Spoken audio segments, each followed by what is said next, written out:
call this morning. I hope everybody's fine. Oh, thank goodness. I thought I'd lost my coffee. Actually, it's dose coffee. It's a mushroom coffee. I did a video on it a couple days ago, and it's very good. It's very good. Well, why are we here today? This is week 22. We're challenging ourselves to divert 2,000 pounds of just household waste and garbage, things that we throw away. And we're going to put that back into my soil. And that's the whole deal. If I were throwing it out for recycling, I wouldn't bother weighing it. And I don't. And I recycle quite a bit that actually does go out in our recycling cans. But as far as what we do here, we have all sorts of things we recycle. We recycle our fruit and vegetable peels.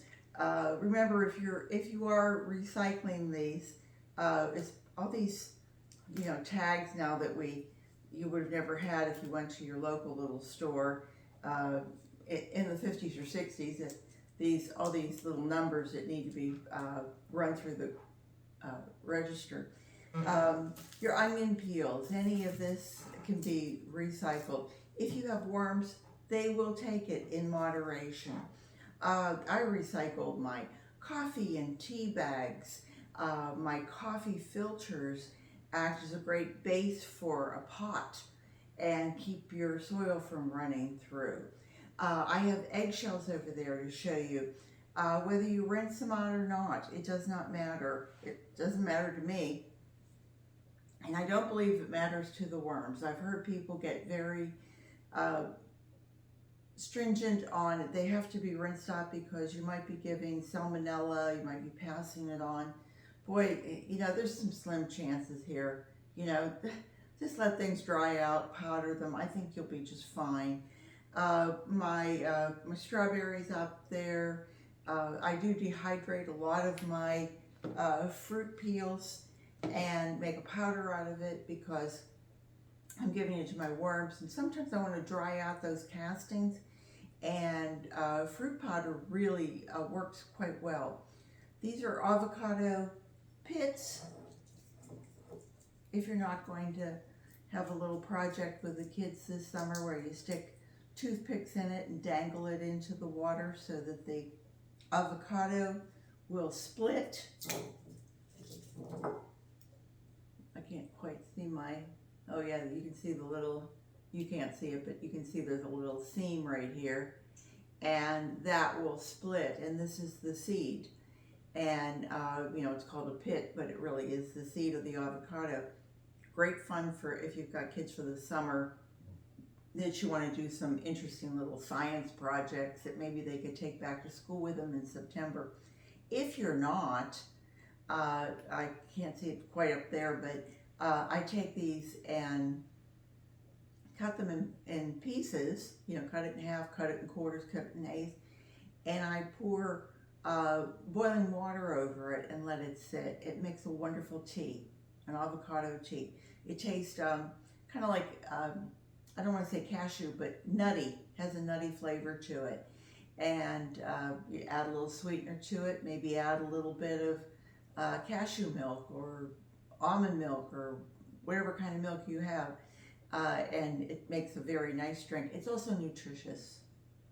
We do these things because, they taste good. There was a day when we ate for our health. I don't know when that was, but my mother was always trying to give us vitamins and try to keep us healthy. So that's a goal for us. Let's see, some of the other things we save, we discard in our, shred it and put into our worm bins. Any of our cardboard. I've told you that if you have your cardboard and you have these little plastic bags, they can be recycled. It's almost like wax paper. And you think if it keeps your food fresh, it's really airtight. Once you open it, of course, you're going to need to put something on it to keep it airtight. But these are really great if you've got something stinky going out for garbage and you're like 4 days away.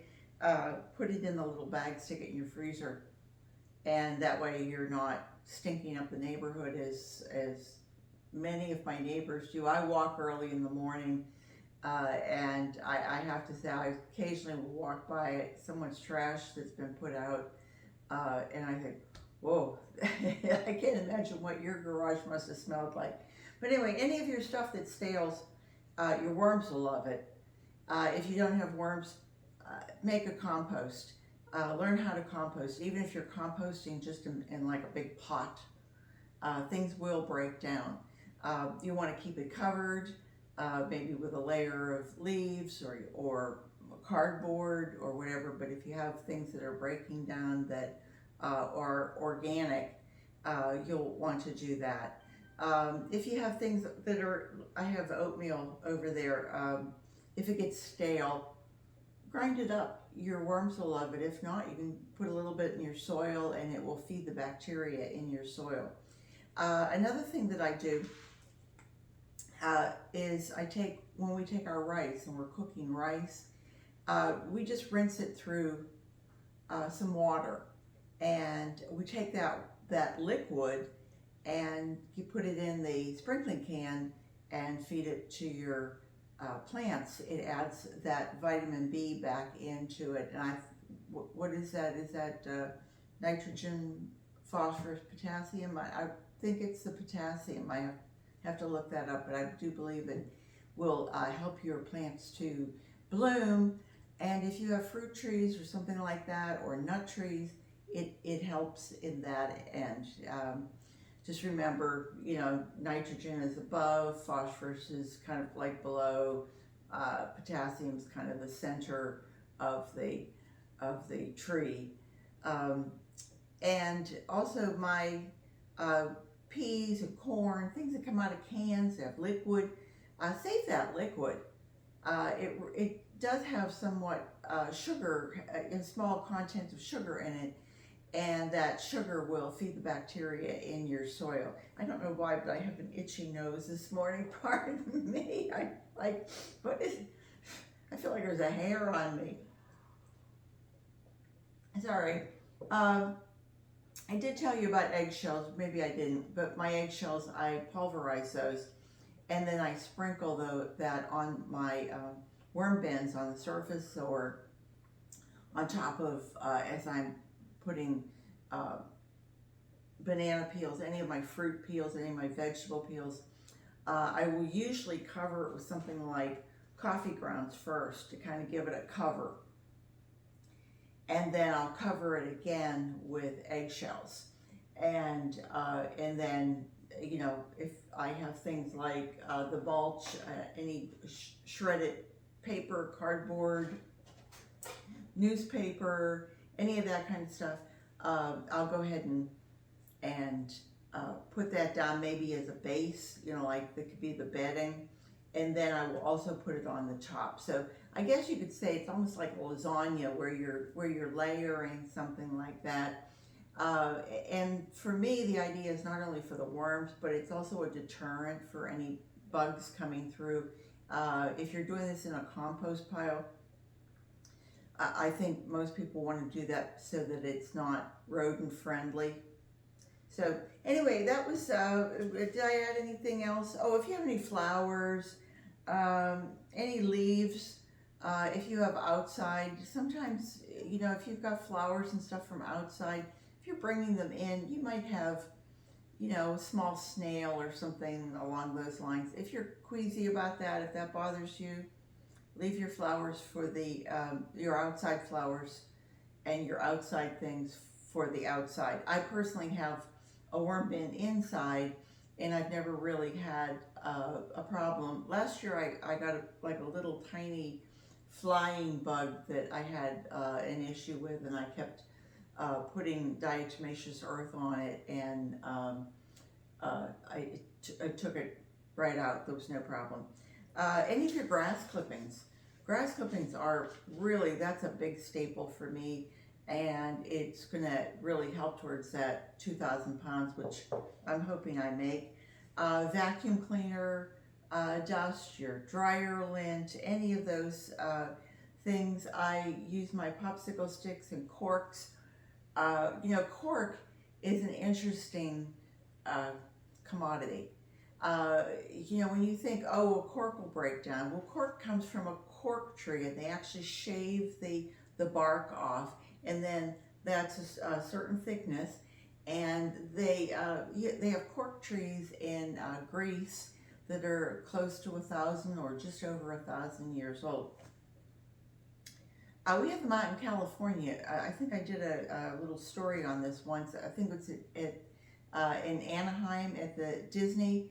Had cork trees brought in and planted, and they have specimens there. Anyway, not to get off the subject, but your cork isn't going to break down like wood does. Now, wood breaks down slowly. Of course, if you put in something like wood shavings or bark, it usually 3-4 years, and they start to break down. But if you put in a log, it'll take quite a while. We just started a hugelkultur in the backyard, and when Rick did it, I did a video on that just a couple months ago or 6 weeks ago, something like that. If you guys are interested, you can find it under hugelkultur, and I think we did it the first week in May, and it looked like a grave. It was really mounded, and we used some small branches that we had from our crepe myrtle that was too big to go through the chipper shredder, and put in twigs and put in grass clippings, and we put in shred and all sorts of things. But anyway, it was mounded over. It hasn't even been a month, and it has just settled. So it's amazing how things compact.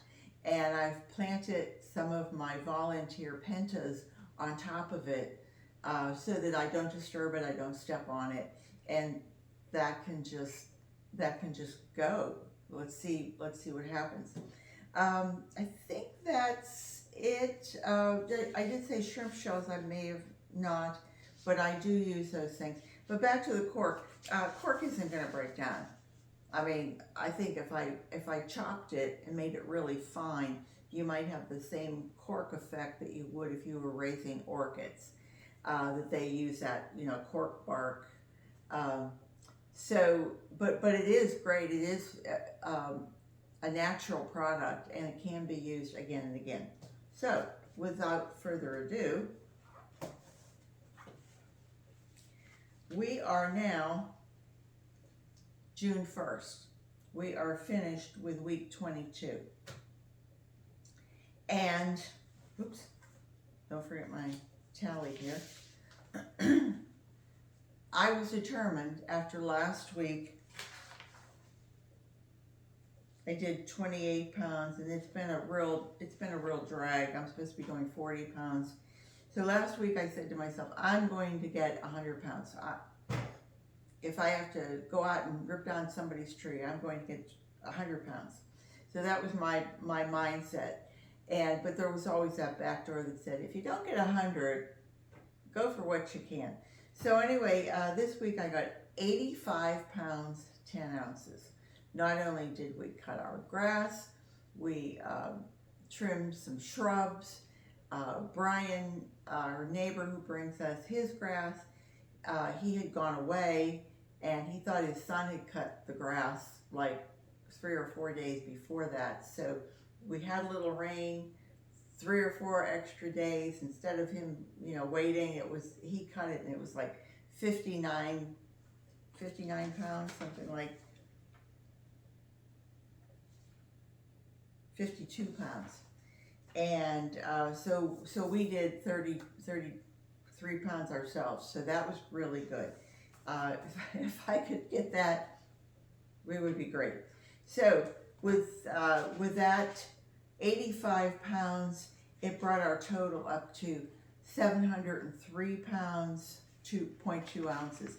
So we're getting close. You know, we've only got 4 more weeks to hopefully get halfway, which would be 1,000, and I don't see it getting to that because, you know, Brian already cut his grass. We already cut our grass.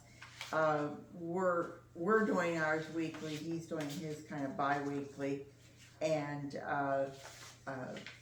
I don't think he's going to be trimming his shrubs like he did last year. But you never know, and you never know what's going to happen.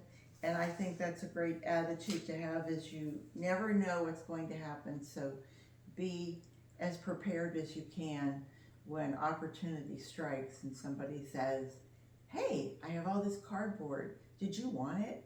Hey, I was saving my coffee grounds for you. Here's 5, 6, 7 pounds. Did you want it? Hey, I saved my, I'm up to it. You know, let's go for it. My plumeria are not as dropping. They're kind of dropping, looking pretty bad. I'm not bringing as many into the house. And the bugs in the backyard are, they have a target sign out for me. I got one on my finger. I don't know what it was. I was only out for about, I don't know, 45 seconds. I walked out. Something bit me. The whole side of my hand and arm was puffed and swollen, and I could just feel it throbbing. You know, as hardy as I try to be, I still have things that hold me back, and I can't, I'm left-handed, I can't have that happening. We have what's called a yellow fly, and the fly is about like this, and I've used all sorts of bug repellent, and they just latch on to me and they just hang on. And if I use bug repellent, well, then they just like suction on and they can bite even deeper.